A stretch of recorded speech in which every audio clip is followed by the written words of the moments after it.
housing. Housing for me is really about establishing a much broader ecology. It's actually a form of urban design, because what you do in housing is synthesize many forces to create a habitat, to create dwelling, and dwelling that's appropriate for people. So in a sense, it is a whole ecology that makes for appropriate housing. And housing is, of course, dwelling.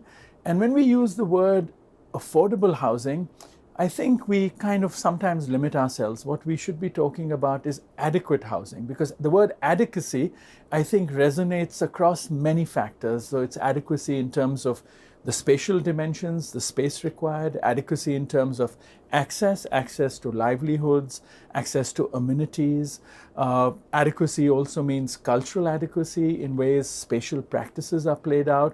So really, adequacy is a much larger rubric by which we can measure housing, perhaps. So instead of just saying affordable housing, which is one metric, affordability in terms of finance, perhaps, adequacy resonates much more broadly and pushes us into thinking in productive ways about housing as an ecology that we create, and an ecology to support life, to support the lives of communities and people and their coexistence. In housing, of course, there are interesting challenges, because housing, besides really forming over 70% of the fabric of any settlement, is also something that one has to look at across many scales. So the scalar question becomes really important. The unit is one component where we look at ways as architects that we can spatially make the units more interesting, more efficient, more productive, but also how the unit is aggregated, finally, to create a cluster, to create a site plan, to create an entire community, to create the fabric of the city. So the success of a good housing project is one which can seamlessly address this scalar question all the way from the unit to how it's aggregated to create another array of spaces which come from the aggregation, and then how it sits within a broader settlement in robust ways.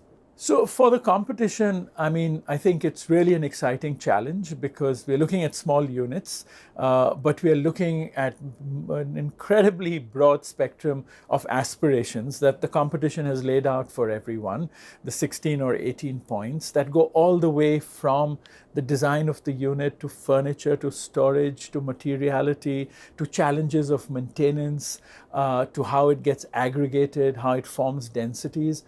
And really, the challenge is how to make it work across all those questions. How the unit, in its fine-tuned articulation, whether it's in section or in plan, whether the margins of the house are expandable, whether the house can serve as a multi-purpose space for livelihoods during the day, can have varied associations depending on the kinds of people, the demography that lives there, but also how questions of materiality, of maintenance, of life cycle of materials, of the ease with which people can engage with it, the expansion, the maintenance of their homes, the way people might relate to the house in terms of their own identity formation, and then how it can be aggregated to create spaces which are safe, spaces that create a sense of community, spaces that allow for a spectrum of uses, allow for fluctuations on a temporal scale, for festivals,